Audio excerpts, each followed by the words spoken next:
Hi, Laurent. How are you? I'm good. How are you? I'm great. It's really an honor to speak with you, and thanks so much for making time to do this, and especially for the Jaws fan community. And this documentary is such a gift. I've enjoyed watching it, and it's clear from the first frame that it's really a labor of love. So I'm excited to talk to you about this. No, I mean, for sure. I've had a love affair with Jaws for 50 years. So, As have I, yeah, and many others around the world. Well, this is the only authorized documentary for the Jaws 50th anniversary, and it includes new interviews with Spielberg. And as a longtime collaborator of his, what was it like capturing fresh reactions on a film that launched his career? And did anything that he say surprise you?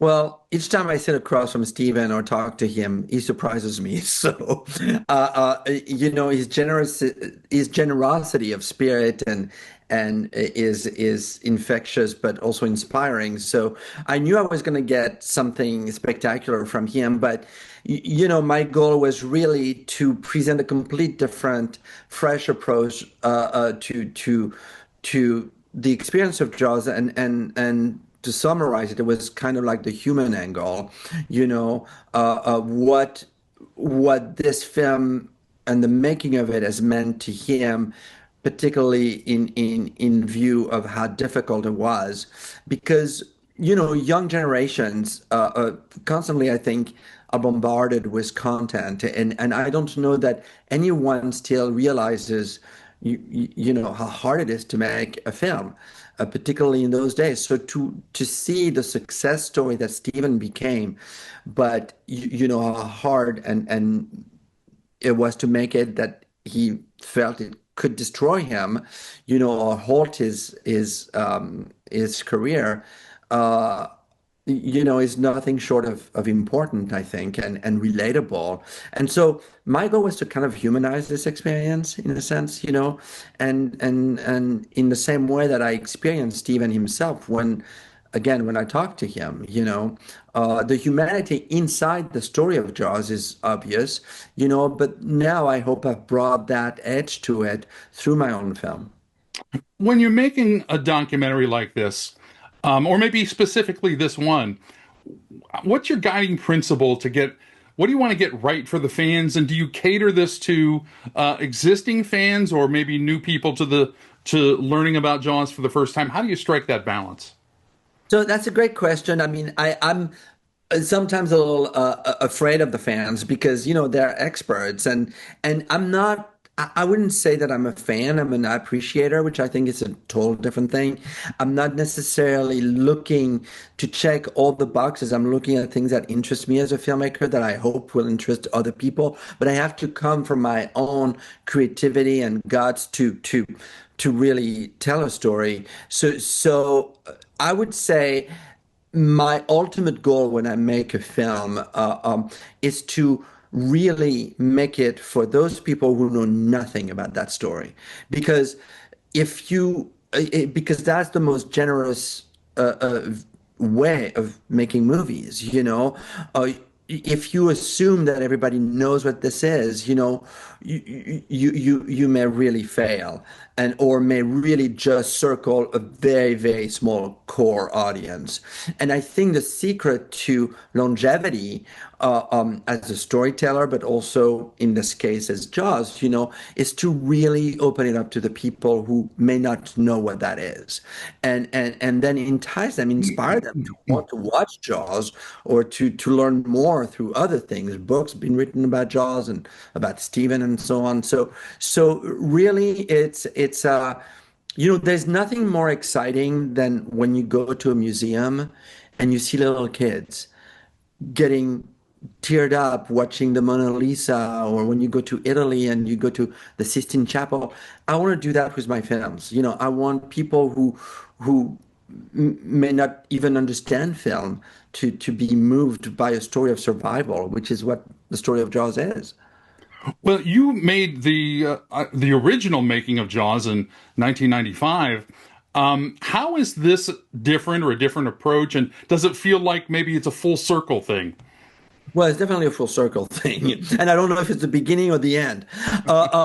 But when I made that film, you have to remember also that it was before the internet. So that means that I had to literally research. I remember going to uh, down deep in the valley of Hollywood into a warehouse that belonged to Universal with all those boxes. I felt like I was inside a Kafka kind of universe, the famous writer who wrote about, those incredible libraries and stuff.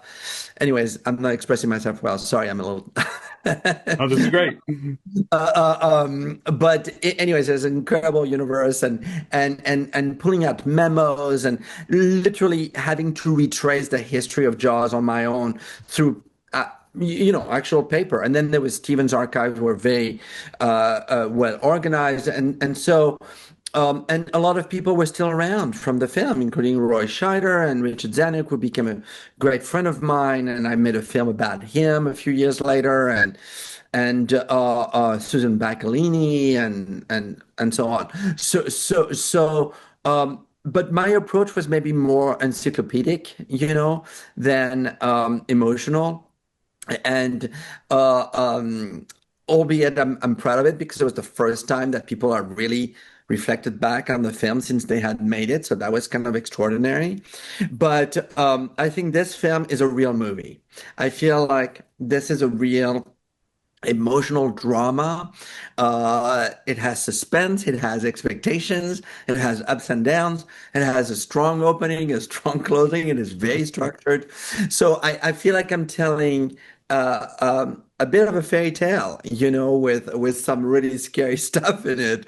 But anyway, so I hope that so for me, to answer your question, is that it's a very different experience. I'm also a different person, and so I think all that is reflected in this new film.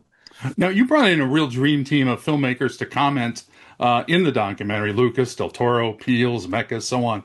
Other than the filmmakers themselves, the people, like Joe Alves or whatever, who made the film, how do you decide who to include as sort of an outside commentator, either as fans, famous or not? How do you include or decide who to include in those commentaries? Well, it was very carefully cast, and I wanted people who were very symbolic of very specific type of filmmaking, and how does that very specific type of filmmaking applies to Jaws. So Jim Cameron, obviously closer to Steven's generation, but someone known for movies made with water or about water or on water. Also, someone who started during the sort of mechanical effects kind of world and was very involved with that. So his perspective was fascinating to me, and also an ocean person, who was being very much of an activist in that region, and I think that was important to me as well. Jordan Peele, obviously, a new face, relatively new, who has a kid wearing a Jaws T-shirt in one of his films, and I'm like, okay, well, he is definitely interesting to talk to about. And Guillermo, is someone who has made so many movies about monsters, so he's talking about the monsters. And JJ is a real student of Stephen himself, so that was another perspective. So each of them, offered a different slice of the pie, if you will, and were very carefully chosen. Soderbergh was an interesting choice because, of course, Steven Soderbergh, amazing filmmaker, but very famous. It's not a but. Also very famous for being very economical, shoots very quickly and very well. But his whole point of view is his obsession is with the call sheets and with how long it took to make this movie. And you can see him getting really emotional and nervous as he reflects back on what this meant for Steven to be 100 days behind and over schedule. I mean, that for a director like Soderbergh must be extremely scary. Well, that's terrific, and I really appreciate your time. And again, thank you for not just your time today, but for all the work that you've given us fans and filmmakers alike over the years. I know it's something that the fans like myself are going to revisit so often, again and again. And just congratulations on a really incredible achievement, and thank you. Well, Joe, thank you so much. That's very kind.